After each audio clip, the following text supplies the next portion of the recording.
اعوذ باللہ من الشیطان الرجیم بسم اللہ الرحمن الرحیم قل للذین کفروا ان ینتہوا یغفر لہم ما قد سلف، آپ کہہ دیجئے ان لوگوں کو کہ جنہوں نے انکار کیا، انکار کی روش پر اصرار کیا، ان ینتہوا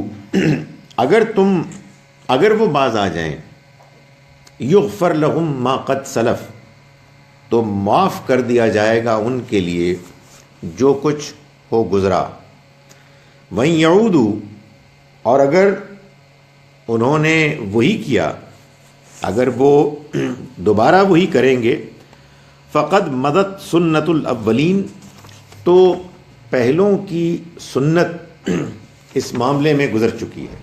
یعنی یہ ایک کافی ہے ان کے لیے اللہ کی طرف سے تھریٹ کہ خدا کا قانون، خدا کی سنت، اس کا طریقہ، آئی ایم ایکسٹریملی سوری، وہ تو گزر چکا ہے، یہ کیا چکر ہے جی، ادھر یو آر، خدا کی سنت تو گزر چکی ہے۔ یعنی کہنے کا مطلب یہ ہے کہ اللہ ان مجرموں کے ساتھ کیا معاملہ کرتا ہے کہ جو اللہ کے رسولوں کی زندگی میں ان کی قوم کی حیثیت سے موجود ہوتے ہیں اور ان کے سامنے وہ پیغام پیش کرتے ہیں ایسے کہ وہ بالکل واضح ہو جاتا ہے، تو اس کے بعد ان پر اللہ کا عذاب آتا ہے۔ یہ سنت، اللہ کا یہ طریقہ، اللہ کا یہ فیصلہ، یہ گزر چکا ہے، یہ جان چکے ہیں۔ یعنی اب اس کے بعد اگر یہ نہیں مانتے تو پھر ٹھیک ہے، اس کا مطلب یہ ہے کہ انہوں نے بات سمجھ لی ہے کہ ان پر عذاب آنے والا ہے، اور اس کے باوجود وہ اپنے رویے کو بدلنے کے لیے تیار نہیں ہے۔ فرمایا وقاتلوہم، اور تم لڑو ان سے، تم یعنی اے مسلمانوں۔ یہ قرآن مجید میں نے آپ کو پہلے بھی بتایا کہ جو بیان ہے وہ شفٹ ہوتا رہتا ہے، یعنی ایسا لگتا ہے کہ جیسے کہ ایک خطبہ ہے جس میں کبھی کسی کو ایڈریس کیا جا رہا ہے، کبھی کسی کو کیا جا رہا ہے، اور ظاہر ہے کہ پڑھنے والا جب غور سے پڑھتا ہے، جو قرآن کے پڑھنے کا واحد طریقہ ہے کہ اس کو آپ دھیان سے پڑھیں، تو آپ کو یہ شفٹ معلوم ہو جاتا ہے کہ اب اس کو کہتے ہیں نا روئے سخن کس طرف ہے۔ وقاتلوہم، اور تم لڑو ان سے، حتی لا تکون فتنۃ، یہاں تک کہ فتنہ باقی نہ رہے، ویکون الدین کلہ للہ، اور دین سب اللہ کے لیے ہو جائے۔ یعنی یہ اب جو لوگ ہیں جو انکار کرنے والے ہیں، ان سے تم کو لڑنا ہے، اور لڑنے میں تم نے یہ بات انشور کرنی ہے کہ فتنہ ختم ہو جائے۔ فتنہ قرآن مجید میں استعمال ہوا ہے لفظ ریلیجس پرسیکیوشن کے لیے، یعنی کوئی قوم یہ روش اختیار کر لے کہ وہ لوگوں کو ان کے مذہبی عقائد اور نظریات کی وجہ سے ان کو ستائے اور ان کو اس سے زبردستی ہٹانے کی کوشش کرے۔ یہ فتنہ ہے کہ جس کا خاتمہ اب تم کو کرنا ہے۔ اللہ تعالیٰ نے مسلمانوں کو یہ کہا کہ اب جب کہ لوگ اپنے انکار کی روش سے باز نہیں آ رہے، اگر یہ باز آ جاتے، ایمان لے آتے، شرک کو چھوڑ دیتے، تو اللہ ان کو جاری رکھیں گے، تو پھر ان کے ساتھ وہی کچھ ہوگا کہ جو اس سے پہلے کی ان قوموں کے ساتھ ہوا کہ جنہوں نے اللہ کے رسولوں کے پیغام کو انکار کیا اور اس روش کو جاری رکھا۔ تو مسلمانوں کو اب یہ کہا گیا ہے کہ یہ جو ان کے اوپر اب عذاب آئے گا، یہ جو اللہ نے ان کو وارننگ دی ہے، دھمکی دی ہے، اس کو امپلیمنٹ کرنے کے لیے تم ان کے خلاف لڑو۔ یعنی اس مرتبہ ہم آندھی، طوفان، زلزلے، سیلاب، پتھروں کی بارش کو نہیں بھیجیں گے، بلکہ تم ہو کہ تم ان کے خلاف لڑو گے، اور یہ لڑنا ہوگا اس لیے کہ فتنے کا خاتمہ ہو جائے. وَيَكُونَ الدِّينُ كُلُّهُ لِلَّهِ، اور دین سارے کا سارا اللہ کے لیے ہو جائے. یعنی آپ یوں سمجھیے کہ دو باتیں بتائی گئیں. ایک بات تو یہ کہی گئی کہ اس وقت کی جو صورتحال ہے کہ جس میں مسلمانوں کو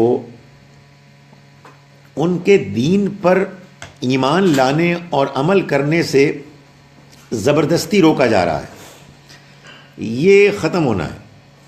اور اس کا جو کلائمیکس ہے، منتہا، وہ یہ ہے کہ دین سارے کا سارا اللہ کے لیے ہو جائے گا. یعنی اللہ کے علاوہ دین کسی اور کے لیے نہیں ہوگا. فَإِنِ انْتَهَوْا، پھر اگر یہ باز آ جائیں، فَإِنَّ اللَّهَ بِمَا يَعْمَلُونَ بَصِيرٌ، تو اللہ جو کچھ یہ عمل کرتے ہیں اسے دیکھتا ہے. دین سارے کا سارا اللہ کے لیے ہو جائے، یعنی اللہ کے علاوہ کوئی اور دین باقی نہ رہے. اللہ کے دین کے علاوہ کسی اور دین کی عبادت گاہیں، کسی اور دین کی عبادت کے مظاہر، یہ اب قبول نہیں کیے جائیں گے. میں جان بوجھ کے تھوڑا سا سسپینس کر رہا ہوں کہ اصل میں یہ جو بات ہے یہ بات ایسے ہی ہے، مگر یہ بات ہے اس علاقے کے لیے کہ جس علاقے میں نبی اکرم صلی اللہ علیہ وسلم تشریف لائے، یعنی یہ جزیرہ نما عرب کا علاقہ. یہاں اللہ کا یہ فیصلہ ہے کہ اب اللہ کے دین کے علاوہ کوئی اور دین نہیں آئے گا. یہ پہلے سے بات چلی آ رہی ہے، یہ قرآن میں بات بیان کی گئی ہے، یہ حضور نے بھی ایسے ہی فرمایا کہ یہاں دو دین نہیں چل سکتے. چنانچہ اس سرزمین عرب میں نہ کوئی گرجا بنے گا، نہ کوئی اور معبد بنے گا. یہاں اللہ کے دین، دین اسلام، محمد صلی اللہ علیہ وسلم کے لائے ہوئے دین ہی کے لیے اس علاقے کو اللہ نے خاص کیا ہے.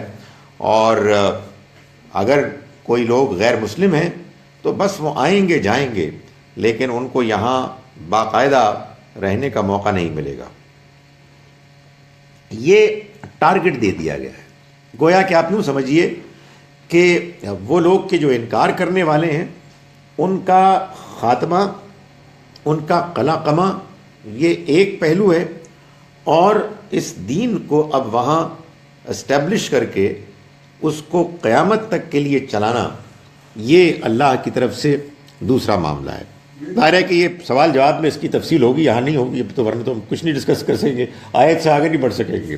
لیکن ہاں UAE وغیرہ میں یہ بھی سارے جو ہیں اس میں ڈسکشن جو ہے وہ صرف یہ ہے کہ کیا وہ سارا اس علاقے کا حصہ ہے یا نہیں ہے. ظاہر ہے اس میں دو اوپینینز ہو سکتے ہیں، لیکن میں جو ایک بس آخری بات اس آیت کی ضمن میں کہہ رہا ہوں جس سے آگے پہ چلوں گا، وہ یہ ہے کہ ہمارے ہاں مسلمانوں میں کا ایک گروہ ان آیات، اس آیت اور اس طرح کی جو اور آیات قرآن مجید میں آئی ہیں ان کے بارے میں یہ نظریہ رکھتے ہیں کہ یہ پورے دنیا کے لیے، پورے گلوب کے لیے. چنانچہ وہ یہ کہتے ہیں کہ جب تک کہ پوری دنیا کے اوپر اللہ کے دین کا جھنڈا نہیں گاڑا جائے گا، اللہ کا دین وہاں ہر جگہ ہر گھر میں اسٹیبلش نہیں ہو جائے گا. آپ نے بھی کہا تھا تو ظاہر ہے جب یہ نظریہ ہے تو اس نظریے کے حق میں کچھ باتیں بھی آ جائیں گی. تو وہ یہی کہتے ہیں کہ اصل میں اللہ تعالیٰ نے یہ جو کہا ہے کہ دین سارے کا سارا اس کے لیے ہو جائے گا. اب آپ دیکھیں کہ یہ بات کہاں سے شروع ہوئی ہے؟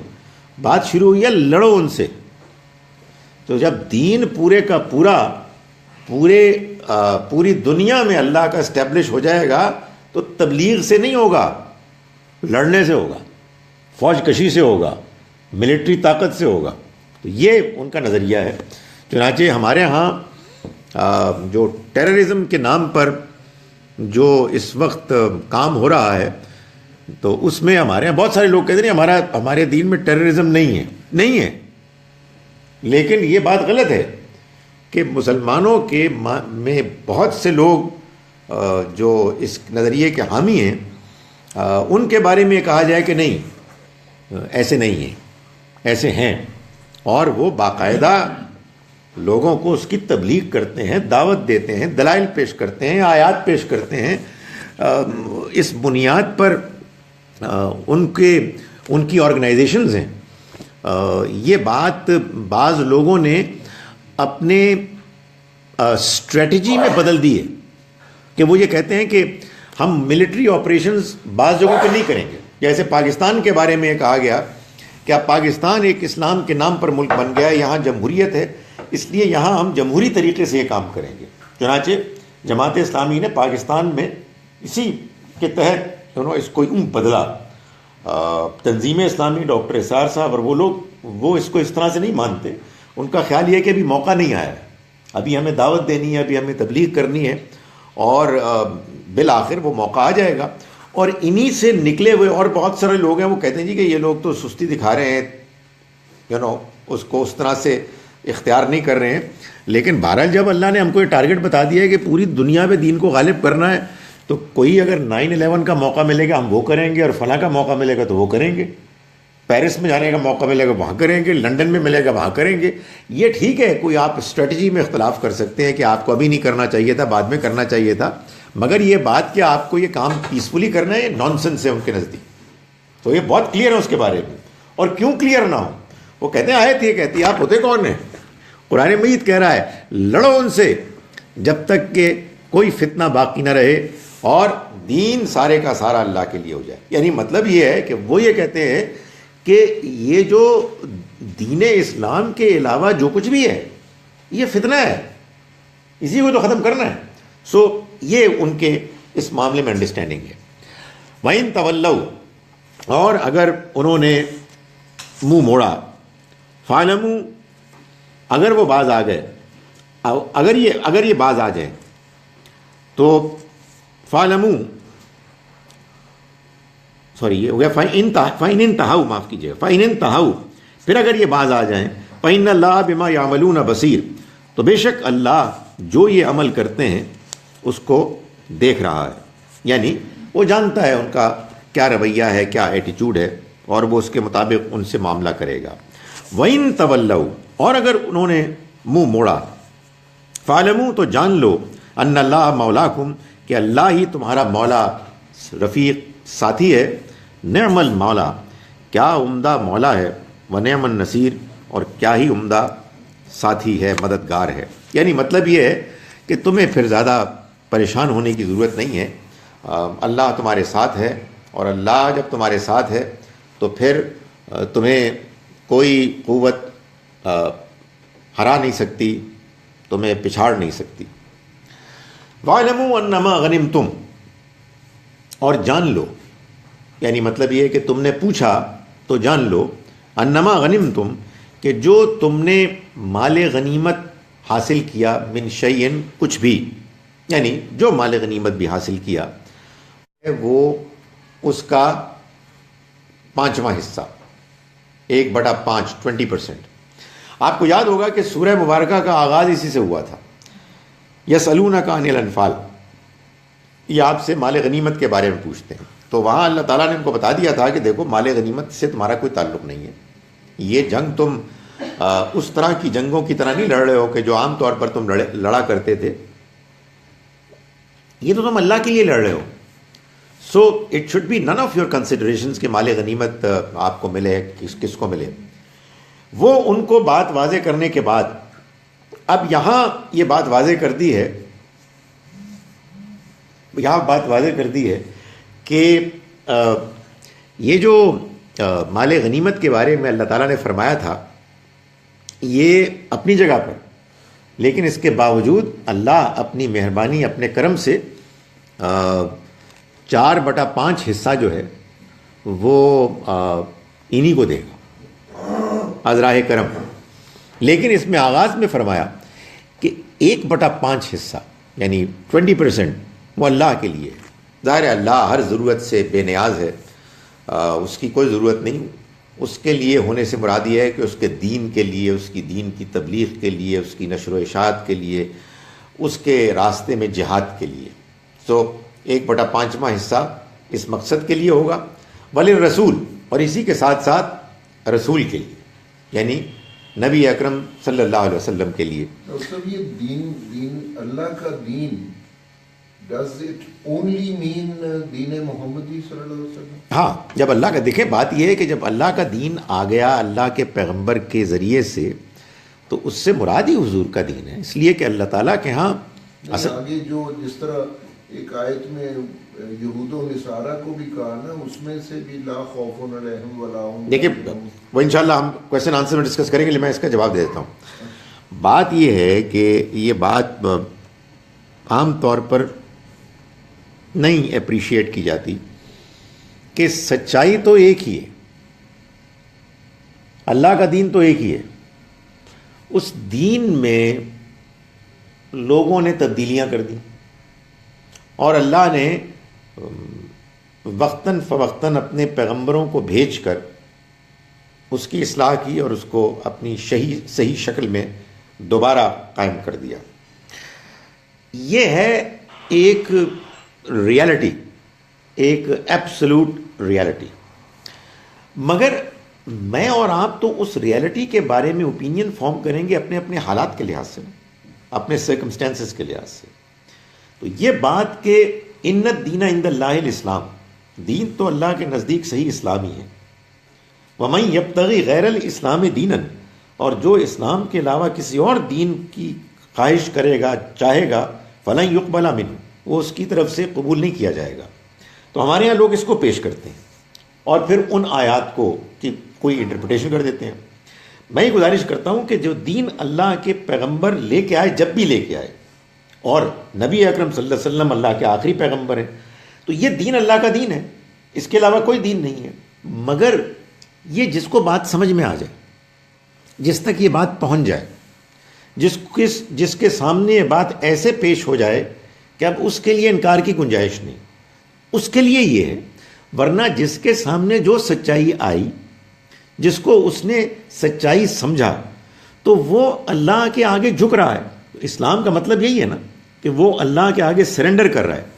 یہ بات کہ کسی کے پاس اسلام کی یہ سچائی آ گئی کہ جو حضور لے کے آئے اور اس نے اس کو سمجھ کے انکار کیا، یہ اللہ فیصلہ کرے گا۔ جیسے کہ اللہ تعالیٰ یہ بھی فیصلہ کرے گا کہ جن کو اس نے مسلمانوں میں پیدا کیا اور وہ چنانچہ پیدائشی طور پر بغیر اپنی کسی کوشش کے مسلمان ہو گئے، تو انہوں نے اسلام کے ساتھ کیا کیا، یہ بھی فیصلہ اللہ کرے گا۔ سو لوگ نہ جانے کیوں یہ کہتے ہیں کہ ہم مسلمان ہیں تو ہماری تو فتح ہے، وہ غیر مسلم ہیں ان کی شکست ہے۔ ارے بھائی، ان کی بھی آزمائش ہے، تمہاری بھی آزمائش ہے۔ نہ وہ قصوروار ہیں کہ وہ غیر مسلم پیدا ہوئے، اور نہ ہی تمہارا کوئی کمال ہے کہ تم مسلمان پیدا ہوئے ہو۔ وہ غیر مسلم ہو کے آزمائے جا رہے ہیں، تم مسلمان ہو کے آزمائے جا رہے ہو۔ ان سے بھی پوچھا جائے گا کہ تم نے کیا رویہ اختیار کیا، تم سے بھی یہی پوچھا جائے گا۔ تو یہ ظاہر ہے کہ ہم جب قرآن کو پڑھتے ہیں تو قرآن مجید میں جو کچھ بھی ڈسکرائب کیا گیا ہے، یہ تو ظاہر ہے کہ پیور ریلیجن ہے، اور نبی اکرم صلی اللہ علیہ وسلم کے زمانے میں یہ پیش ہوا، اور ایسے پیش ہوا کہ ظاہر ہے کہ اس میں اس کے بعد کسی کے اختلاف کی کوئی گنجائش نہیں تھی۔ تو فرمایا کہ یہ جو ہے مال غنیمت، یہ جی اچھا سوری، وہ اللہ کے لیے ہے اور رسول کے لیے ہے، یعنی نبی اکرم صلی اللہ علیہ وسلم کے لیے۔ نبی صلی اللہ علیہ وسلم سے مراد یہ ہے کہ ظاہر ہے کہ آپ اللہ کے پیغمبر کی حیثیت سے جب آپ نے دین پیش کیا، آپ نے اس کی پوری ذمہ داریاں اٹھائیں، آپ مسلمانوں کے سربراہ بنے، تو آپ کے لیے یہ پاسبل نہیں تھا کہ آپ کوئی اپنے روزمرہ کی ضروریات کو پورا کرنے کے لیے کوئی کام کاج کرتے۔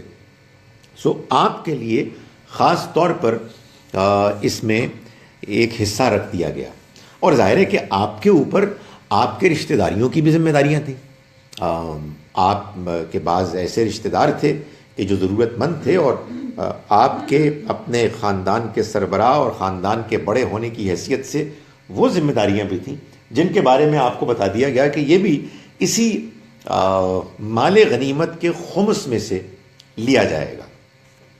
اب آپ نے اس معاملے میں جو فیصلہ کیا وہ یہ تھا کہ آپ نے یہ فرمایا کہ میرے جو رشتہ دار ہیں، یعنی بنو ہاشم، ان کو یہاں سے ملے گا۔ بنو ہاشم میں جو لوگ ڈیزرونگ ہیں ان کو یہاں سے مال غنیمت سے ان کا حصہ ان کو ملنے لگا. اور آپ نے چنانچہ پھر یہ اعلان کر دیا کہ بنو ہاشم کو اب زکوٰۃ صدقات میں سے نہیں ملے گا. یہ جو ہمارے یہاں مشہور ہے نا بات کہ سیدوں کو نہیں ملے گا، یہ بات تو ایسے نہیں ہے. اصل میں بنو ہاشم کے لیے آپ نے فیصلہ فرمایا، یعنی ہاشم آپ کے پردادا تھے، سو آپ کے سیکنڈ کزنز تک جو ایکسٹینڈڈ فیملی تھی اس میں جو آپ کے رشتہ دار تھے ضرورت مند وہ یہیں سے لیتے تھے. تو یہ تو تھا مال غنیمت. اسی طرح سے سورہ حشر میں 59 سورہ میں آیت نمبر 6 سے لے کے 8 تک اللہ تعالیٰ نے بتایا کہ مال فے میں سے بھی یہ حصہ ان کو ملے گا. اور مال فے سارے کا سارا اللہ اور اس کے رسول کے لیے اور رشتہ داروں اور غریبوں کے لیے. مال فے کہتے ہیں اس مال کو کہ جو مسلمانوں کو ملتا ہے جب کہ وہ لڑنے جائیں لیکن دشمن بغیر لڑائی کے بھاگ جائے. تو اگر بغیر لڑائی کے وہ بھاگ گیا تو پھر اس میں جو کچھ بھی ہاتھ آیا وہ پھر فوجیوں کو نہیں ملے گا، وہ مجاہدین کو نہیں ملے گا، اس لیے کہ وہ اس میں شامل نہیں ہوئے. تو فرمایا کہ یہ جو 1/5 حصہ ہے یہ اللہ کے لیے ہے، رسول کے لیے ہے، رشتہ داروں کے لیے ہے. یعنی ظاہر ہے کہ رشتہ داروں سے مراد اللہ کے پیغمبر کے رشتہ دار. والیتامى والمساکین وابن السبیل، یتیموں، مسکینوں اور مسافروں کے لیے. ان کنتم آمنتم باللہ، اگر تم اللہ پر ایمان لائے، وما انزلنا علی عبدنا یوم الفرقان، اور اس پر ایمان لائے ہو کہ جو ہم نے نازل کیا اپنے بندے پر یوم الفرقان، فیصلے کے دن، یعنی جو کچھ ہم نے اتارا فیصلے کے دن. اتارا ہے کہ یہ جو ہم نے تمہیں سنایا ہے اپنا فیصلہ کہ مال غنیمت کو اس طرح سے ڈیل کیا جائے گا، یہ تم جان لو اور اس کو قبول کرو اگر تم اللہ کو مانتے ہو، اور کہ جو ہم نے اپنے بندے پر نازل کی. یعنی بجائے اس کے کہ یہ کہا کہ ہم نے جو وحی نازل کی یا یہ کہا کہ ہم نے رسول پر نازل کی، فرمایا جو ہم نے اپنے بندے پہ نازل کی، تاکہ یہ بات واضح ہو کہ یہ لوگ کے جو اعتراضات کر رہے ہیں نبی اکرم صلی اللہ علیہ وسلم کے بارے میں، منافق قسم کے لوگ جو کمزور لوگ تھے وہ کچھ باتیں بنا رہے تھے ظاہر مال غنیمت کا جن کو شوق زیادہ تھا. تو اللہ تعالیٰ نے فرمایا کہ جو اللہ کو مانتا ہے اور جو اس چیز کو، اس وحی کو مانتا ہے کہ جو ہم نے نازل کی اپنے بندے پر یوم الفرقان، جس دن فیصلہ ہو گیا، یعنی وہ دن کہ جس دن حق اور باطل کے درمیان واضح فرق ہو گیا، یعنی بدر کا دن. بدر کے دن کو یوم الفرقان کہا گیا اس لیے کہ اس دن یہ فیصلہ ہو گیا کہ صحیح کون ہے اور غلط کون ہے، حق پر کون ہے اور باطل پر کون ہے. یہ کفار کی طرف سے بھی اعلان تھا، ادھر سے بھی مسلمانوں کے ہاں سے بھی اعلان تھا کہ جو اس موقع پر میدان میں غالب آ جائے گا وہی حق پر ہوگا. یوم التقى الجمعان، جس دن دونوں گروہوں میں مٹ بھیڑ ہوئی تھی، جس دن دونوں گروہوں کے درمیان لڑائی ہوئی تھی. تو تم اگر اس کو تسلیم کرتے ہو کہ یہ اللہ ہے کہ جس نے نازل کیا اپنے پیغام کو اپنے بندے پر اس دن جس دن کے حق اور باطل میں فیصلہ ہو گیا، دونوں گروہ آپس میں لڑے، تو پھر تم اس حکم کی اطاعت کرو، بے چون و چرا اس کو مانو. واللہ علی کل شیء قدیر، اور جان لو کہ اللہ ہر چیز پر قدرت رکھتا ہے. اب وہ جو دن آ گیا یعنی یوم الفرقان، جب اس کا ذکر آ گیا تو فرمایا اذ انتم بالعدوۃ الدنیا، یاد کرو کہ جب تم تھے بالعدوۃ الدنیا، وادی کے قریبی کنارے پر. دنیا کہتے ہیں قریب، یہ دنیا جو ہے اس کو دنیا اس لیے کہتے ہیں یہ فوراً ملنے والی ہے، آخرت بعد والی ہے. تو تم وادی کے قریب کے کنارے پر تھے. وہم بالعدوۃ القصویٰ، اور وہ دور کے کنارے پر تھے یعنی تمہارے دشمن. والرکب اسفل منکم، اور قافلہ تم سے نیچے تھا.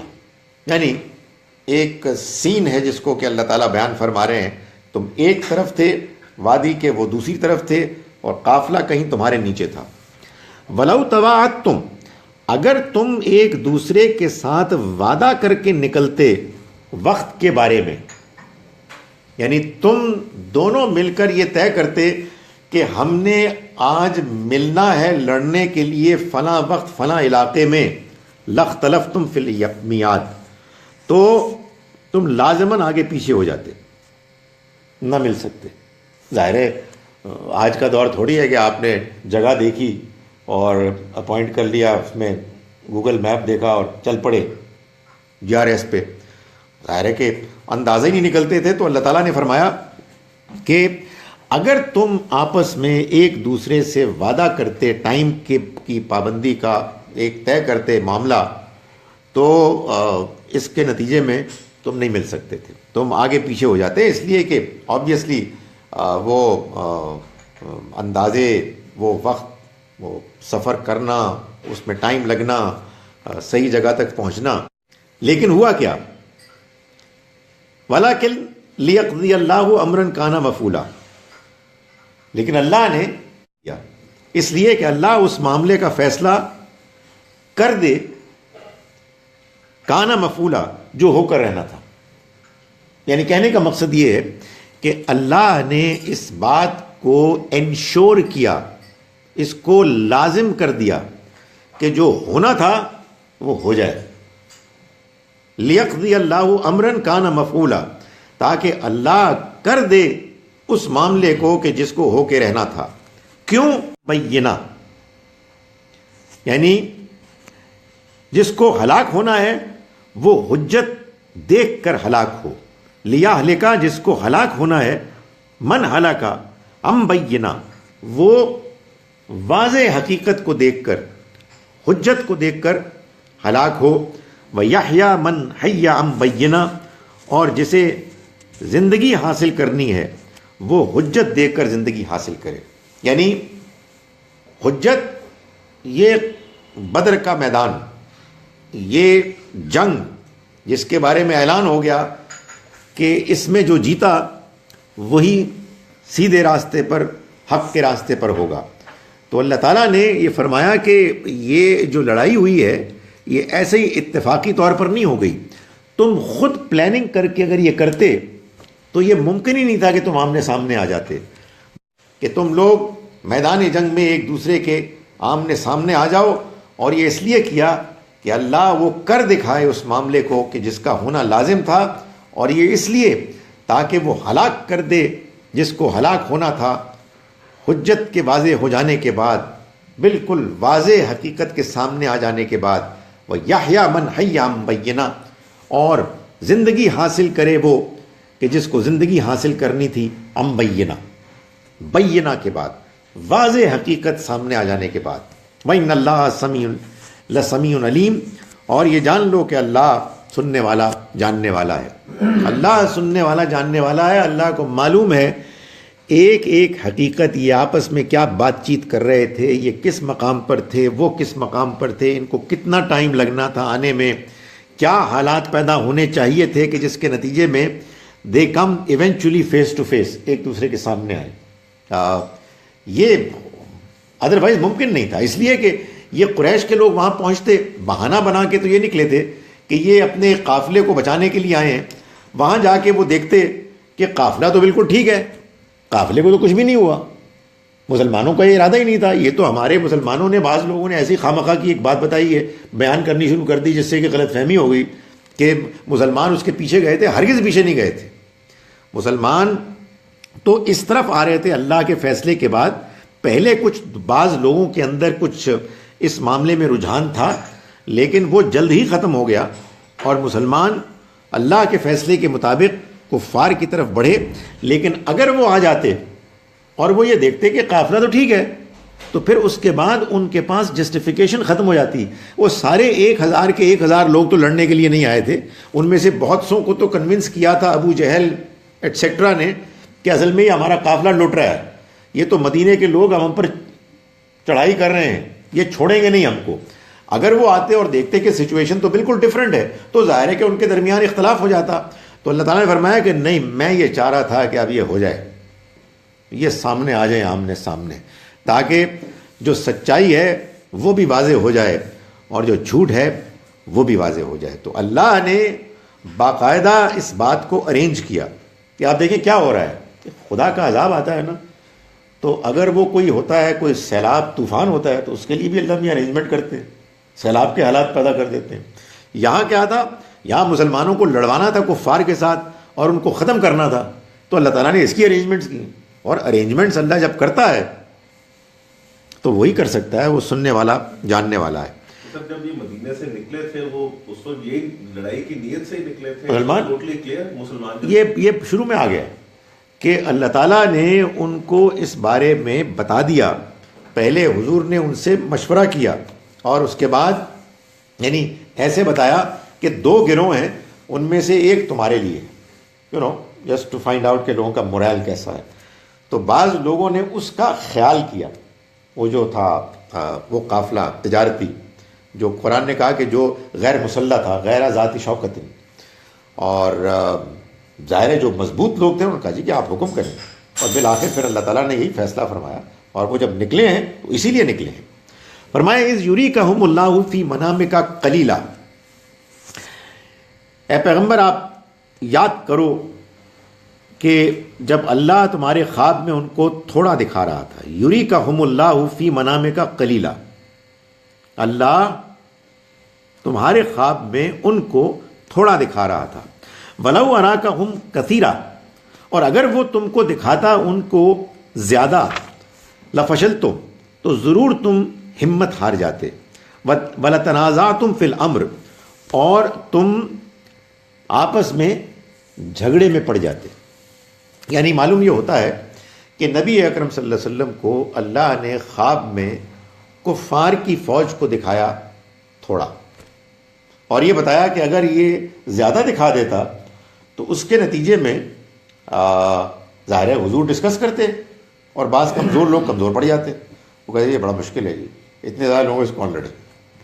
آپ کہیں گے کہ اللہ نے اپنے پیغمبر کو خواب میں غلط دکھایا؟ نہیں، ایسا نہیں ہے، ایسا نہیں ہے. دیکھیں اسی سے غلط فہمیاں پیدا ہوتی ہے. خواب کو آپ جان لیں، خواب جو ہوتا ہے نا وہ اسپرٹ، ریالٹی، حقیقت بیان کرتا ہے. تو خواب لٹرل نہیں ہوتا، خواب اصل میں ایسنس ہوتا ہے، خواب اصل میں ریالٹی ہوتا ہے.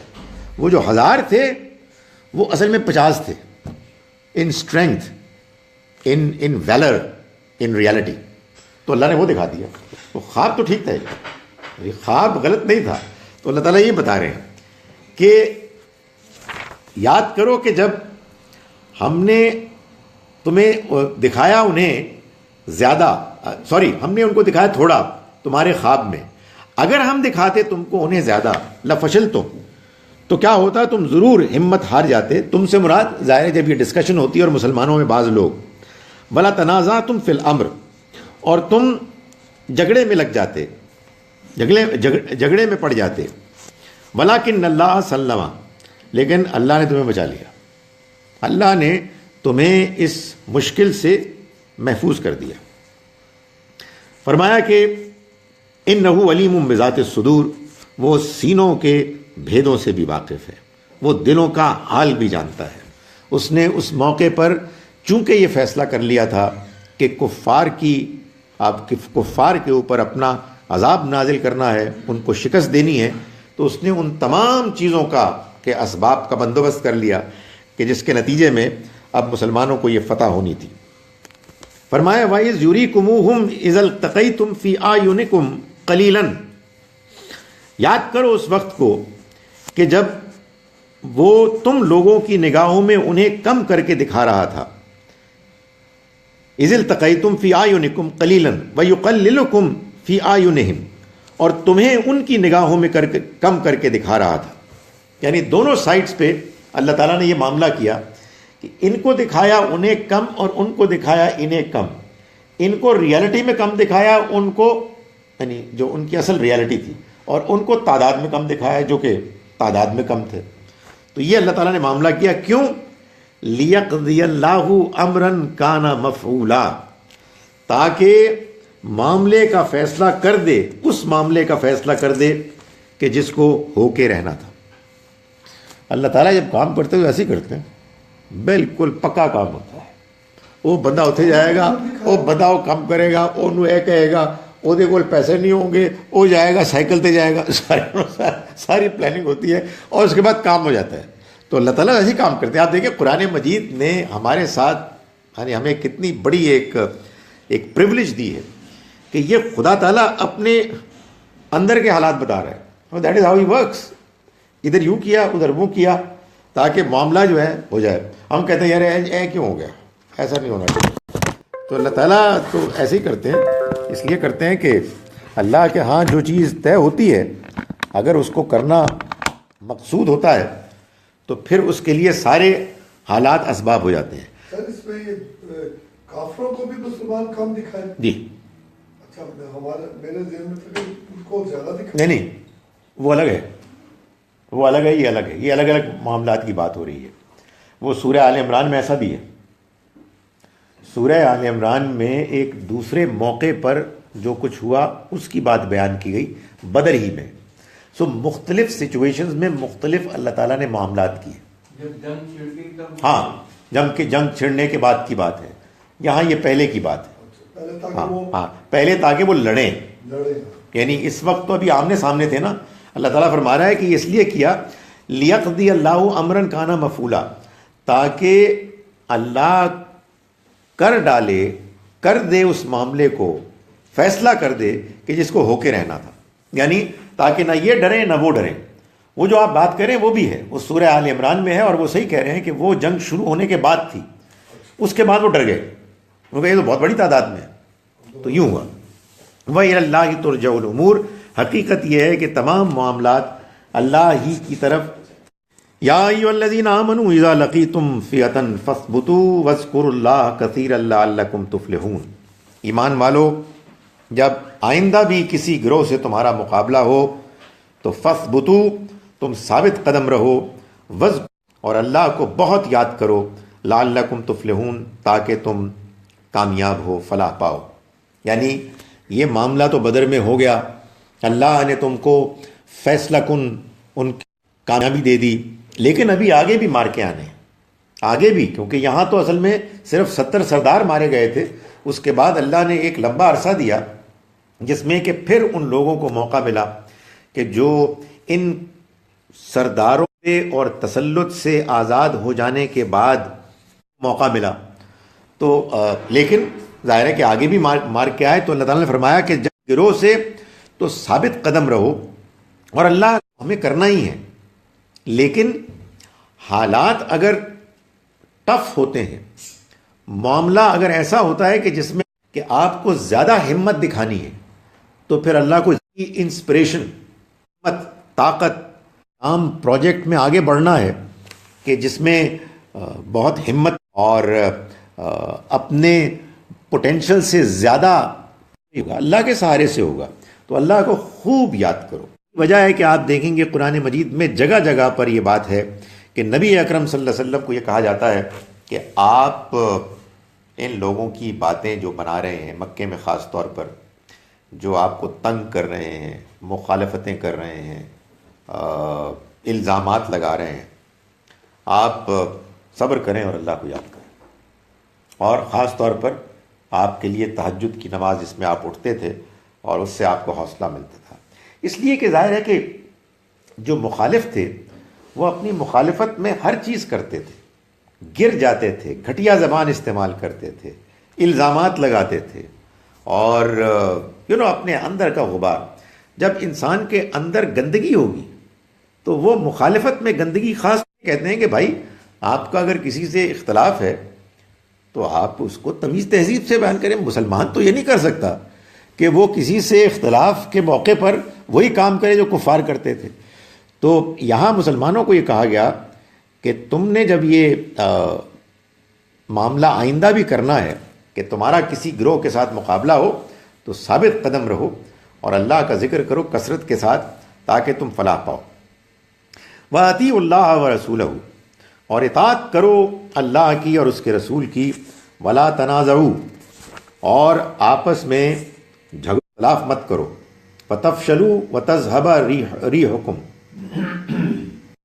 یعنی تم ایسا نہ ہو کہ جھگڑو اور اس کے نتیجے میں ہمت ہار جاؤ اور تمہاری ہوا اکھڑ جائے، یعنی تمہاری ہوا اکھڑ جائے گی، اور اس کے نتیجے میں یہ ہوگا کہ تم دشمنوں کے مقابلے میں نوالہ تر بن جاؤ گے، کمزور ہو جاؤ گے۔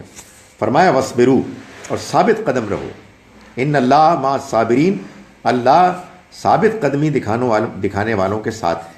سو یہ جو آپس میں چھوٹی چھوٹی چیزوں پر اختلاف کرنا، جھگڑنا، ایک دوسرے پر طنز کرنا، تنقید، کبھی متحد نہیں ہو سکتے۔ آپ کبھی ایک جماعت بن کر، ایک گروہ بن کر اللہ کے دین کی خاطر وہ بڑے کام سر انجام نہیں دے سکتے کہ جو اللہ کے دین کی خدمت اور اس کو دنیا والوں کے سامنے پیش کرنے کے لیے ضروری ہیں۔ ظاہر ہے کہ یہ جو گروہ بندیاں ہیں، جو جماعت سازیاں ہیں، اپنے لیڈروں کو اہمیت دینے کے بعد دوسروں کے بارے میں گری ہوئی باتیں کرتے ہیں، وہ ختم ہو جاتی ہے اور ہوا اکھڑ جاتی ہے۔ تو اللہ تعالیٰ فرما رہے ہیں ایسا نہ کرنا، بلکہ ثابت قدم رہو۔ اللہ تو ساتھ ہیں ان کے کہ جو ثابت قدم ہیں، ثابت قدمی دکھاتے ہیں۔ وَلَا تَكُونُوا كَالَّذِينَ خَرَجُوا مِن دِيَارِهِمْ، اور ان لوگوں کی طرح نہ ہو جاؤ کہ جو نکلے اپنے گھروں سے بطرن وریان ناس، اتراتے لوگوں کو دکھاتے ہوئے، یعنی لوگوں کے سامنے دکھاوا کرتے ہوئے، یعنی وہ جب نکلے تو وہ نکلے اس طرح سے کہ تم طراق کے ساتھ اور نمائش کے جذبے کے ساتھ، جیسے کہ بتایا جاتا ہے کہ بدر کے لیے جب کفار مکہ نکلے تو ان کا یہی حال تھا کہ وہ نکلے تو بڑی اکڑ کے ساتھ اور دکھاوا کرتے ہوئے، اتراتے ہوئے، اور ظاہر ہے ان کا مقصد کیا تھا کہ وہ اللہ کے راستے سے روکیں۔ واللہ بما یعملون محیط، اور اللہ جو کچھ وہ عمل کر رہے ہیں اس کو احاطے میں لیے ہوئے، یعنی جو کچھ وہ کر رہے ہیں اللہ تعالیٰ نے اس کو گھیرا ہوا ہے۔ تو اکڑ کس چیز کی؟ یعنی وہ اکڑ رہے ہیں کہ وہ طاقتور ہیں اور وہ آج حملہ کریں گے اور مسلمانوں پر غالب آ جائیں گے، حالانکہ حقیقت کیا ہے؟ حقیقت یہ ہے کہ اللہ ان کا احاطہ کیے ہوئے، اللہ ان کو گھیرے ہوئے۔ یہ بات قرآن مجید میں کئی جگہوں پر بیان ہوئی ہے۔ اس طرح سے ہوتے ہیں جو اپنے دنیاوی طاقت اور اسباب پر اتنے تکبر کرتے ہیں، انحصار کرتے ہیں کہ ان کا خیال یہ ہوتا ہے جی کہ ہمیں کون ہراس کر سکتا ہے۔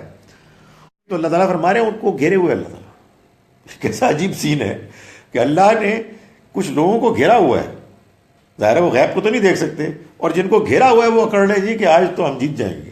کتنی بد نصیبی ہے۔ جن کا ابھی خاتمہ ہونے والا ہے وہ کہہ رہے ہیں جی کہ دیکھ لیں گے جی ہم۔ جیسے ہی مجھے کبھی بھی آج پتہ نہیں کیوں اس کی انالوجی ایسے آتی ہے کہ ایک آدمی اگلے 20-25 سال کا منصوبہ بنا رہا ہے، ناٹ نوئنگ کہ اس کے اندر کا کینسر آخری سٹیج پہ پہنچ چکا ہے۔ کیا بیوقوفی کی بات ہے، اب سوچئے، یہ تو ہوتا ہے نا کہ آدمی خواہ کر رہا ہے اور خدا نے اور اپنا پلان کیا ہوا ہے۔ سو یہاں ان کے بارے میں ہی فرمایا کہ یہ نکلے، اور نکلے ایسے کہ ان کے اندر بڑا تم طراق تھا، اکڑ تھی۔ اے مسلمانوں تم ان کی طرح نہ ہونا، اور اللہ جو کچھ بھی عمل کر رہے ہیں ان کو گھیرے میں لیے ہوئے۔ آئیے ان آیات کا ترجمہ ایک مرتبہ پھر کر لیں۔ ہم نے شروع کیا آج آیت نمبر 38 سے۔ بسم اللہ الرحمن الرحیم۔ قل للذین کفروا، اے پیغمبر آپ کہہ دیجئے ان لوگوں کو کہ جنہوں نے کفر کیا، ان ینتہوا یغفر لہم، کہ اگر یہ باز آ گئے تو انہیں معاف کر دیا جائے گا، ما قد سلف، جو کچھ بھی ہو گزرا، وَإِن يَعُودُوا، اور اگر انہوں نے دوبارہ کیا، فقد مدت سنت الاولین، تو پہلوں کی سنت تو گزر چکی، وقاتلوہم، اور لڑو تم ان سے، حتی لا تکون فتنۃ، یہاں تک کہ فتنہ باقی نہ رہے، ویکون الدین کلہ للہ، اور دین سارے کا سارا اللہ کے لیے ہو جائے۔ فَإِنِ انْتَهَوْا، پھر اگر رک جائیں، فَإِنَّ اللَّهَ بِمَا يَعْمَلُونَ بَصِيرٌ، تو اللہ جو کچھ بھی عمل کرتے ہیں اسے دیکھتا ہے. وَإِن تَوَلَّوْا، اور اگر انہوں نے منہ موڑا، فَاعْلَمُوا، تو جان لو، أَنَّ اللَّهَ مَوْلَاكُمْ، کہ اللہ تمہارا مولا ہے. نعم المولا، کیا ہی عمدہ مولا ہے، ونعم النصیر، اور وہ کیا ہی عمدہ مددگار ہے. وَاعْلَمُوا أَنَّمَا غَنِمْتُمْ، اور جان لو کہ جو مال غنیمت تم نے حاصل کیا، من شیء فَأَنَّ لِلَّهِ خُمُسَهُ، تو وہ تو اللہ کے لیے ہے اس کا 1/5 حصہ، وَلِلرَّسُولِ، اور رسول کے لیے، وَلِذِي الْقُرْبَى، اور رشتہ داروں کے لیے، وَالْيَتَامَى وَالْمَسَاكِينَ وَابْنِ السَّبِيلِ، اور یتیموں، مسکینوں اور مسافروں کے لیے. ان کنتم آمنتم باللہ، اگر تم اللہ پر ایمان رکھتے ہو. وما انزلنا علی عبدنا یوم الفرقان، اور اس چیز پر جو ہم نے اپنے بندے پر فیصلے کے دن اتاری تھی. یوم التقى الجمعان، جس دن دونوں گروہوں میں مٹ بھیڑ ہوئی تھی. واللہ علی کل شیء قدیر، اور اللہ ہر چیز پر قدرت رکھتا ہے. اذ انتم بالعدوۃ الدنیا، یاد کرو جب تم وادی کے قریبی کنارے پر تھے. وہم بالعدوۃ القصویٰ، اور وہ دور کے کنارے پر. والرکب اسفل منکم، اور قافلہ تم سے نیچے تھا. ولو تواعدتم لاختلفتم فی المیعاد، اگر تو باہم وقت تم لوگ آپس میں مقرر کرتے تو اس میں لازماً آگے پیچھے ہو جاتے. ولیکن لیقضی اللہ امرا کان مفعولا، اللہ نے کوئی فرق نہیں ہونے دیا، اس لیے کہ اللہ اس معاملے کا فیصلہ کر دے جس کو ہو کر رہنا تھا. لیہلک من ہلک عن بینہ، تاکہ وہ حجت دیکھ کر ہلاک ہو جس کو ہلاک ہونا ہے. ویحییٰ من حی عن بینہ، اور جسے زندگی حاصل کرنی ہے وہ بھی واضح روشنی دیکھنے کے بعد، حجت دیکھنے کے بعد زندگی حاصل کرے.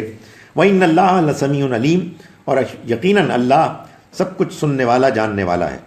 اِذْ يُرِيكَهُمُ اللَّهُ فِي مَنَامِكَ قَلِيلًا، اور یاد کرو اے پیغمبر جب اللہ تمہارے خواب میں ان کو تھوڑا دکھا رہا تھا. وَلَوْ أَرَاكَهُمْ كَثِيرًا لَفَشِلْتُمْ وَلَتَنَازَعْتُمْ فِي الْأَمْرِ، اگر کہیں زیادہ دکھا دیتا تو ضرور تم لوگ ہمت ہار جاتے، اور جو معاملہ درپیش تھا وہ اس کے بارے میں جھگڑنے لگتے. وَلَكِنَّ اللَّهَ سَلَّمَ، مگر اللہ نے بچا لیا.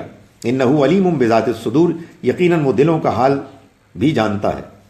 وَإِذْ يُرِيكُمُوهُمْ إِذْ الْتَقَيْتُمْ فِي أَعْيُنِكُمْ قَلِيلًا، اور یاد کرو جب تمہاری مٹ بھیڑ ہوئی کے وقت وہ تم لوگوں کی نگاہوں میں انہیں کم کر کے دکھا رہا تھا. وَيُقَلِّلُكُمْ فِي أَعْيُنِهِمْ، اور ان کی نگاہوں میں کم کر کے، اور تمہیں ان کی نگاہوں میں کم کر کے دکھا رہا تھا. لیقضی اللہ امرا کان مفعولا، تاکہ اللہ اس معاملے کا فیصلہ کر دے جس کو ہو کر رہنا تھا. وإلی اللہ ترجع الامور، اور تمام معاملات اللہ ہی کی طرف لوٹ کر جانے والے ہیں.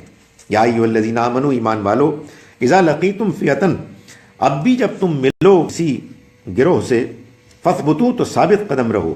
واذکروا اللہ کثیرا، اور یاد کرو اللہ کو کثرت کے ساتھ. لعلکم تفلحون، تاکہ تم فلاح پاؤ. واطیعوا اللہ ورسولہ، اور اطاعت کرو اللہ کی اور اس کے رسول کی. ولا تنازعوا، اور آپس میں اختلاف مت کرو، جھگڑا مت کرو. فتفشلوا، پھر کہیں ہمت ہار جاؤ.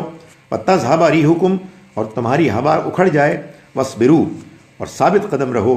ان اللہ مع الصابرین، یقیناً اللہ ان کے ساتھ ہے کہ جو ثابت قدمی دکھانے والے ہیں. ولا تکونوا کالذین خرجوا، اور تم ان لوگوں کی طرح نہ بنو کہ جو نکلے من دیارہم، اپنے گھروں سے، بطرن، اتراتے ہوئے، ورئاء الناس، اور لوگوں کو دکھاتے ہوئے، یعنی اپنی شان کا دکھاوا کرتے ہوئے. ویصدون عن سبیل اللہ، اور وہ اللہ کے راستے سے روکتے ہیں. واللہ بما یعملون محیط، اور اللہ جو کچھ بھی وہ عمل کرتے ہیں اس کا احاطہ کیے ہوئے ہے. اقول قولی ھذا واستغفر اللہ لی. آخری آیت کون؟ آخری آیت 47. ڈاکٹر صاحب یہ حضرت ابراہیم کے بارے میں کہا جاتا ہے جی کہ ان سے بھی پوچھا جاتا ہے کہ اسلام، یہ آپ کا دین کون سا ہے، تو وہ اسلام کا لفظ ہی استعمال کرتے ہیں. جی.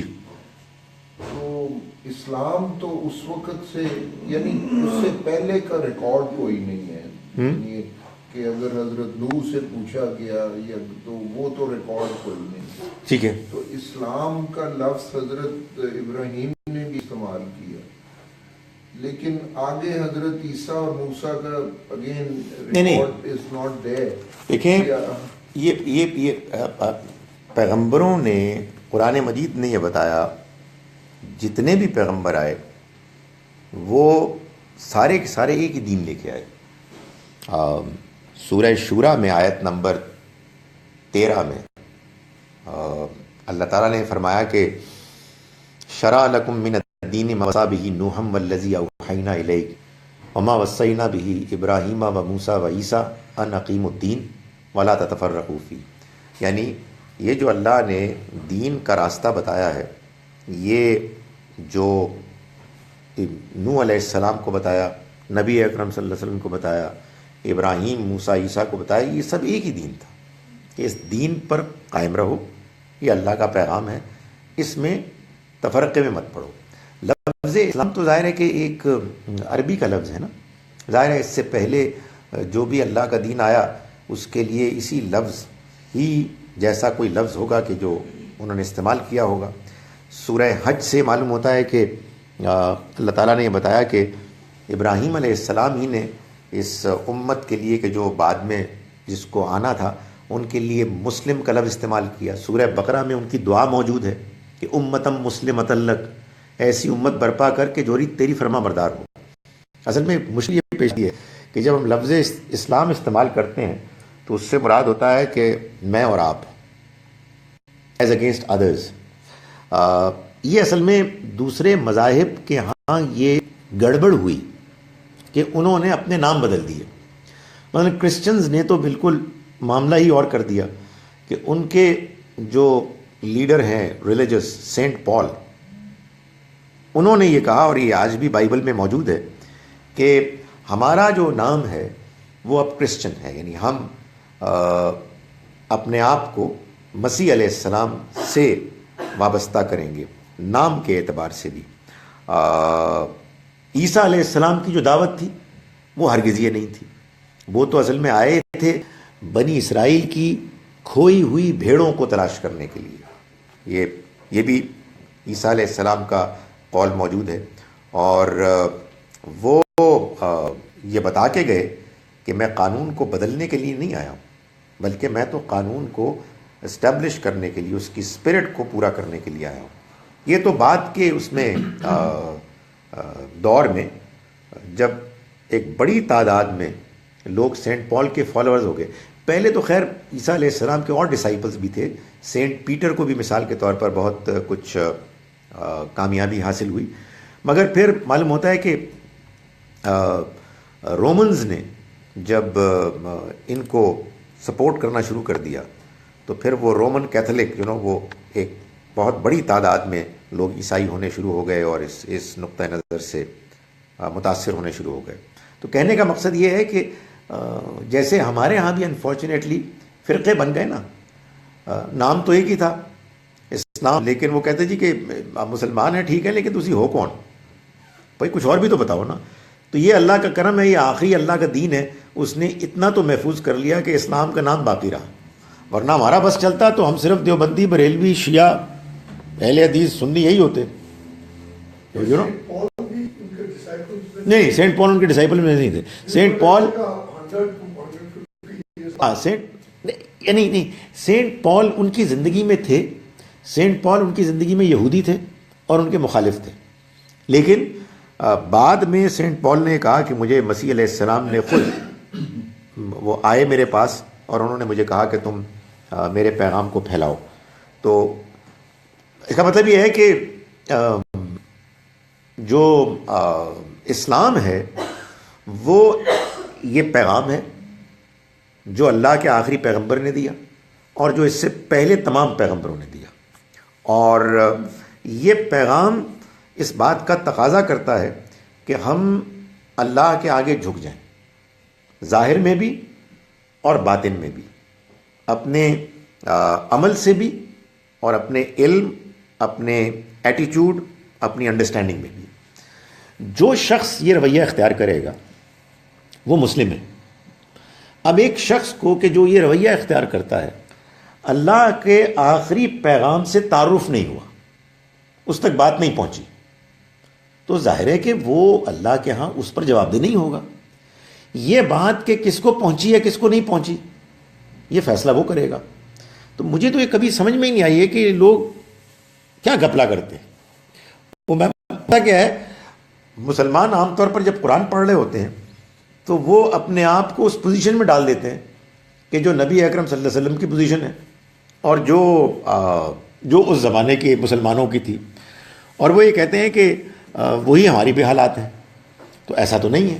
اس میں جس طرح سے اللہ تعالیٰ نے بیان کیا ہے اس میں یہ بتایا جا رہا ہے کہ یہ تو ایک خاص صورتحال ہے کہ جس میں اللہ کے پیغمبر موجود ہیں، انہوں نے دعوت دے کر اپنے مخاطبین کو یہ بتایا کہ اب اللہ کا عذاب آنے والا ہے، اگر تم نے انکار کیا تو تم نہیں بچو گے، ویسے ہی عذاب آئے گا جیسے پچھلے رسولوں کی قوموں پر آیا تھا، قوم نوح پر آیا تھا، قوم عاد پر آیا تھا، قوم سمود پر آیا تھا، تو یہ عذاب تو آنا ہے۔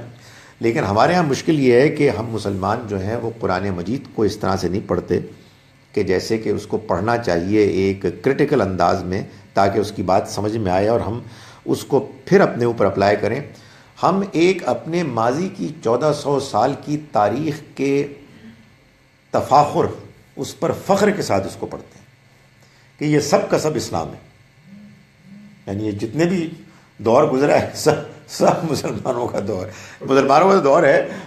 یہ اللہ کا دین جب ہے تو اس میں دیٹ مین عیسائیت از ناٹ انکلوڈیڈ، یہودیت از ناٹ انکلوڈیڈ، یعنی جب ہم اللہ کے دین کی بات کرتے ہیں کہ اللہ کے، اگر وہ بھی یہ مطلب اللہ کی وحدانیت کے قائل ہیں اور روز قیامہ کے قائل ہیں، تو وہ اکارڈنگ ٹو 60 نمبر آیت جو ہے 62، دیکھیں گزارش یہ ہے کہ یہ تو بتا دیا ہے سورہ بقرہ میں بھی اور سورہ مائدہ میں بھی کہ ان الذین آمنوا والذین ہادوا والنصارى والصابئین من آمن باللہ والیوم الآخر وعمل صالحا فلہم اجرہم عند ربہم ولا خوف علیہم ولا هم یحزنون۔ بلیف دو چیزوں کا ہی آتا ہے، اللہ اور آخرت کا جی ہاں، اور نیک اعمال۔ جو ان کو مانے گا، چاہے وہ مسلمان ہوا، چاہے وہ یہودی ہوا، چاہے وہ نصرانی ہوا، چاہے وہ سابئی ہوا، اس کا مطلب کیا ہے؟ ظاہر ہے اس کا مطلب یہ ہے کہ اللہ کے ہاں جو اصل چیز ہے وہ اللہ پر حقیقی ایمان ہے۔ ٹھیک ہے، اس کا کیا مطلب ہوا؟ اس کا مطلب یہ ہوا کہ جو اللہ کو حقیقی طور پر مانتا ہے، اس کا امکان ہی نہیں ہے کہ وہ اللہ کے کسی رسول کا انکار کرے۔ اس کا مطلب کیا ہوا کہ اگر کوئی مثال کے طور پر نصرانی یا یہودی وہ اللہ کو حقیقت میں مانتا ہے اور نیک اعمال کر رہا ہے، آخرت کو مانتا ہے، تو پھر یہی ہو سکتا ہے کہ اس کے پاس یہ پیغام صحیح طرح سے نہیں پہنچا، اور یہ فیصلہ اللہ کرے گا۔ دیکھیں، قرآن کو ہمیشہ ایسے سمجھنا چاہیے کہ اس کی کوئی آیت کسی دوسری آیت کی نفی نہ کر رہی ہو، سب کو ملا کے ہم سمجھیں گے نا۔ قرآن سے یہ معلوم ہوتا ہے کہ اگر کوئی شخص آخرت کو ٹھیک طرح سے نہیں مانتا تو وہ اللہ کو نہیں مانتا۔ آپ سمجھ رہے ہیں بات؟ یعنی یہ آپس میں لنکڈ ہیں۔ کوئی اللہ کو مانے اور آخرت کو نہ مانے تو قرآن سے معلوم ہوتا ہے کہ وہ اللہ کو نہیں مانتا۔ قرآن سے معلوم ہوتا ہے کہ جو شخص آخرت میں سفارش اور شفاعت کو مانتا ہے کہ وہ اس کو بچا لے گی، چاہے وہ کتنا ہی بڑا فراڈ کیوں نہ ہو، تو وہ آخرت کو نہیں مانتا۔ اسی طرح سے جو شخص اللہ کے کسی رسول کو نہیں مانتا وہ اللہ کو نہیں مانتا۔ تو اب اگر ایک شخص نبی اکرم صلی اللہ علیہ وسلم کو نہیں مانتا تو اب یہ سوال ہوگا اس سے کہ بھائی تمہیں پرابلم کیا تھی؟ یا وہ اللہ کا ماننے والا ہوگا، سچا انسان، اور وہ کوئی ایسا ایکسکیوز پیش کرے گا جس کو اللہ مان لے گا، یا معلوم ہوگا کہ اس نے ضد کی تھی، اور وہ جیسے قرآن بتاتا ہے کہ بعض یہودیوں نے جانتے ہوئے حضور کو ایسے جانتے تھے جیسے کہ اپنے بچوں کو جانتے ہیں، لیکن اس کے باوجود انکار کر دیا۔ یہ فیصلے اللہ کے ہوں گے۔ یہ میں کہاں بیٹھ گیا ہوں یہ فیصلہ کرنے کے لیے کہ وہ جنتی ہے وہ جہنمی ہے؟ مجھے تو اپنی فکر منانی چاہیے تو ہمارے ہاں اصل میں ہمیں کانسیپٹس واضح کرنے چاہیے. اور لوگ آپ نے ایک کمنٹ بھیجا تھا سر جی, اس کمنٹ میں آپ نے کہا تھا کہ مسلمان یہ سمجھتے ہیں کہ جتنے بھی اسلام کے علاوہ کافر ہیں چاہے کسی مذہب سے ہیں وہ ایک طرح کے ہیں, اور اس پہ قرآن کی آیات کا آپ نے ریفرنس دیا تھا, وہ مجھے کچھ سمجھ نہیں آئی کیونکہ اگر قرآن یہ کہہ رہا ہے کہ وہ ایک طرح کے ہیں تو کون ایک طرح کے ہیں؟ پھر بولیے گا. آپ نے کل ایک کمنٹ بھیجا ہاں ہاں, اس میں آپ نے لکھا ہے کہ مسلمانوں کے ہاں یہ ہے کہ جتنے بھی عیسائی یا یہودی ہیں, جتنے بھی غیر مذہب کے لوگ ہیں, they are alike. And then you gave a reference to from the Quran 113 and something اس کا, اور پھر آپ نے اس کی بات مجھے تھوڑی سمجھ نہیں آئی کیا. یعنی میں نے اس میں جو بات بیان کی تھی وہ یہ تھی کہ دنیا میں سارے انسان ایک طرح کے نہیں ہوتے, اچھے بھی ہوتے ہیں اور برے بھی ہوتے ہیں, اور اللہ تعالیٰ تمام غیر مسلموں کو ایک ہی نگاہ سے نہیں دیکھتا, بلکہ یار یہ دروازہ بند کر دیں پلیز, آپ دروازہ بند کر دیں بس, صرف دروازہ بند کر دیں بس بس بس. وہ اللہ تعالیٰ تمام غیر مسلموں کو ایک نگاہ سے نہیں دیکھتا. یہ قرآن سے بھی معلوم ہوتا ہے اور آج کے حالات سے بھی معلوم ہوتا ہے. بھائی اس دنیا میں آپ کو ٹرمپ بھی نظر آتا ہے, اس دنیا میں آپ کو ٹروڈو بھی نظر آتا ہے, یہ میں نے لکھا تھا. تو یہ دنیا کے حالات سے بھی معلوم ہوتا ہے, اللہ کے کلام سے بھی معلوم ہوتا ہے. اللہ تعالیٰ نے ان آیات میں جن کا میں نے ریفرنس دیا تھا, سورہ آل عمران کی آیت نمبر 113 سے 115 تک, اس میں اللہ تعالیٰ نے جملہ یہاں سے شروع کیا ہے, لیسو سوا, یہ سب ایک طرح کے نہیں ہیں. یعنی وہی بات جو میں نے وہاں بیان کی تھی, یہ سب غیر مسلم ایک طرح کے نہیں ہیں. اہل کتاب میں سے ایسے لوگ بھی ہیں جو اللہ سے کیے ہوئے عہد پر قائم ہیں, راتوں کو اٹھ اٹھ کر سجدے کرتے ہیں, نماز پڑھتے ہیں اور دعائیں کرتے ہیں, نیکی کا حکم دیتے ہیں, برائی سے روکتے ہیں. یہ جو نیکی بھی کریں گے کبھی ضائع نہیں ہوگی. یہ اللہ تعالیٰ نے ان کے بارے میں بتایا. تو میں نے اسی کی طرف ریفرنس. شروع میں آپ نے لکھا تھا کہ we think they all are like Muslims. ہاں, مسلمان بات سوچتے ہیں, سم مسلمز تک. اچھا جناب ادھر سے بھی پوچھ لیں. کسی صاحب نے میرے اوپر ایک تبصرہ کیا, خیر وہ پڑھ کے آپ کو میں کیا سناؤں, دیکھیں سنا دو. نہیں ہولڈ آن پلیز, میں نے آپ سے ابھی نہیں کہا, پلیز ایک منٹ ہولڈ آن, ایک منٹ, ابھی آپ سے نہیں.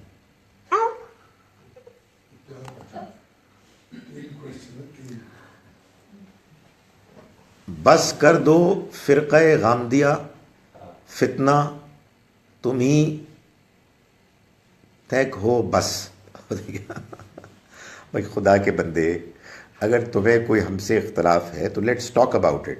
یہ دین وہ ہے کہ جسے ہمیں پہلے سمجھنا ہے اور اس کے بعد ہمیں اس کے بارے میں رائے قائم کرنی ہے. اس میں اس طرح کے تو طور طریقہ نہیں ہونا چاہیے. جیسے آج مجھے ایک درجے میں ایک, آپ اس کو جواب دیں. اس کو کیا جواب دوں, کوئی سوال ہی نہیں ہے اس میں, تو برا بھلا کا ہے, کوئی سوال تو ہے نہیں. لیکن میں آج مغرب کی نماز کے لیے کھڑا تھا تو ایک صاحب نے میرے ساتھ کھڑے ہو کے مجھے کہا کہ ٹخنے سے اونچا پینچا. تو میں کھڑا رہا. انہوں نے دوسری مرتبہ کہا ٹخنے سے اوپر پینچا. میں کھڑا رہا. تو اس کے بعد انہوں نے نہیں کہا. تو اس کے بعد ان سے ملاقات ہوئی میری بعد میں.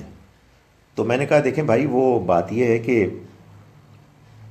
ایک تو میرا خیال یہ ہے کہ حدیث میں یہ بات نماز کے لیے نہیں آئی ہے, اور دوسرا یہ ہے کہ یہ تو تکبر کی علامت کے طور پہ آئی ہے.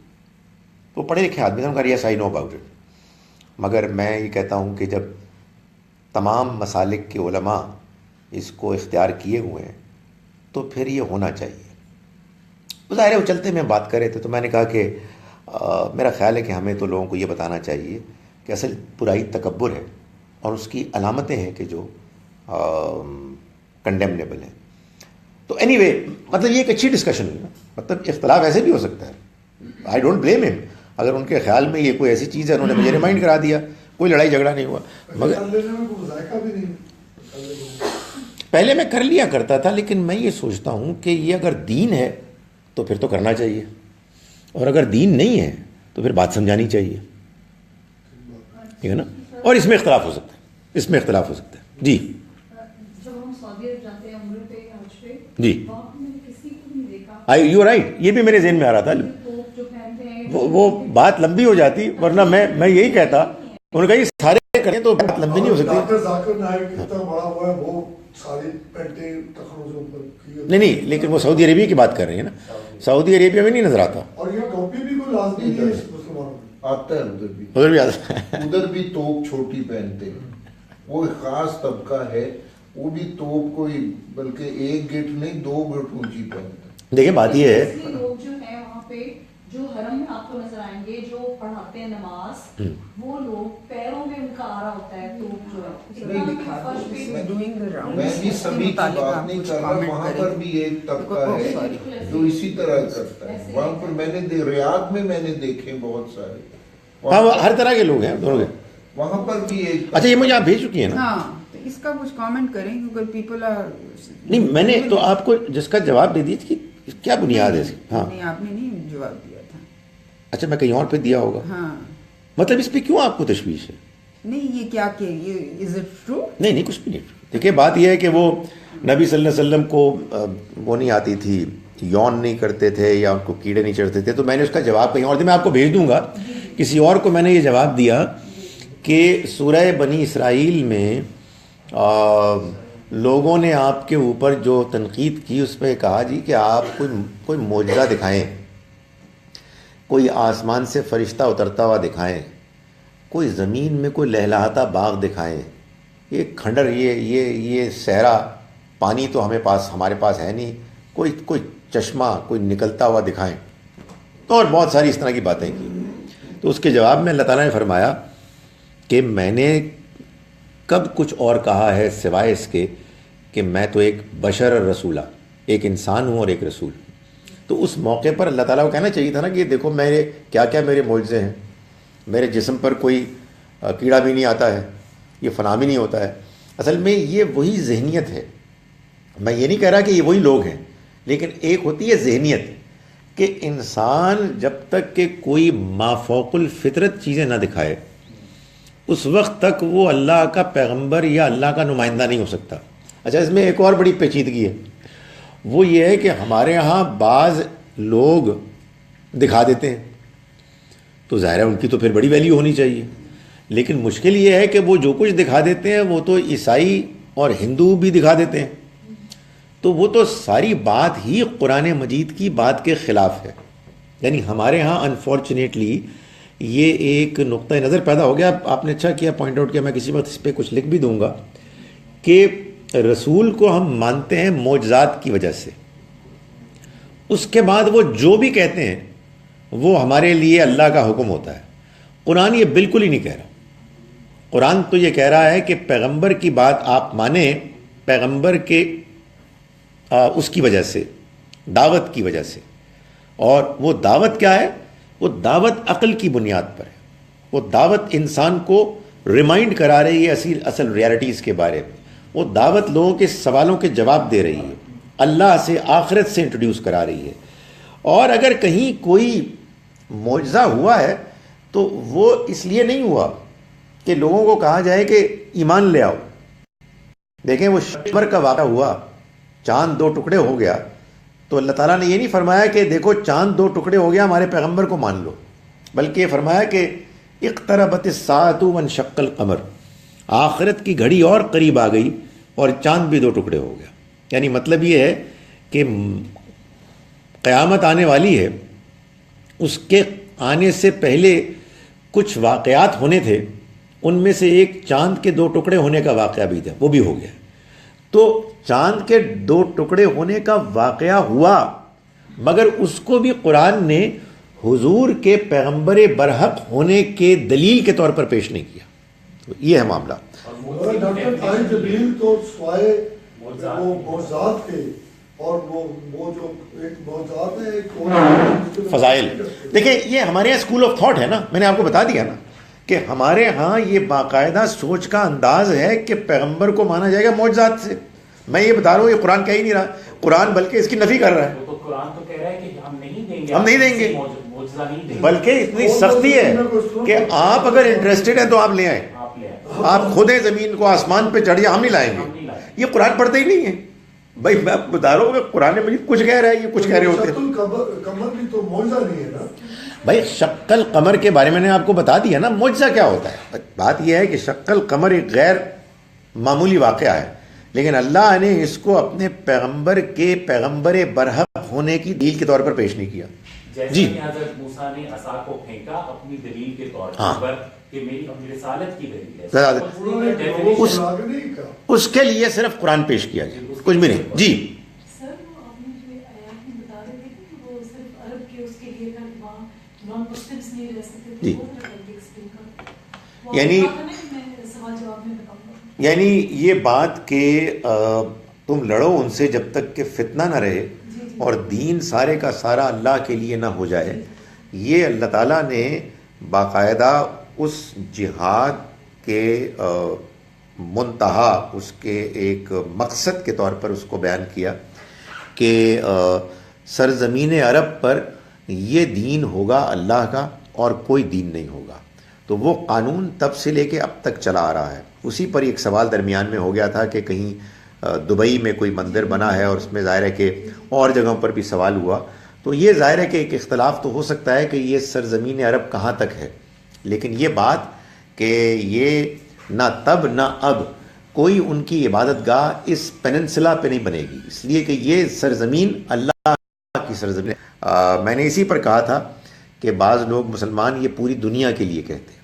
سر جو آپ نے ذکر کیا کہ سادات کا جو خیال ہے کہ ان کو زکوٰۃ نہیں لگتی، جی تو یہ سید سے مراد پھر کیا ان کا یہ عقیدہ یا ان کا یہ جو موقف ہے وہ کس چیز پہ بیس کرتا ہے؟ دیکھیں بات یہ ہے کہ سیدوں کو زکوٰۃ نہیں لگتی، اس میں پہلے تو ایک کانسیپٹ سید کا ہونا چاہیے کہ یہ کوئی ہے اہم کانسیپٹ. یہ ظاہر ہے کہ آپ کو معلوم ہے کہ ہمارے سب کانٹیننٹ میں زیادہ ہے،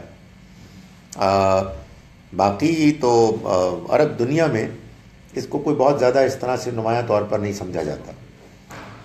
یہ بات کہ آپ فاطمہ اور علی رضی اللہ عنہما کی اولاد میں سے ہیں، اسی کو لوگ کہتے ہیں نا سید. اور ظاہر ہے کہ یہی وہ اولاد ہے یا یہی وہ خاندان ہے کہ جس میں سے ہمارے جو شیعہ مسلمان ہیں وہ اپنے امام بھی مانتے ہیں کہ ان کے امام 12 امام وہیں سے بلانگ کرتے ہیں.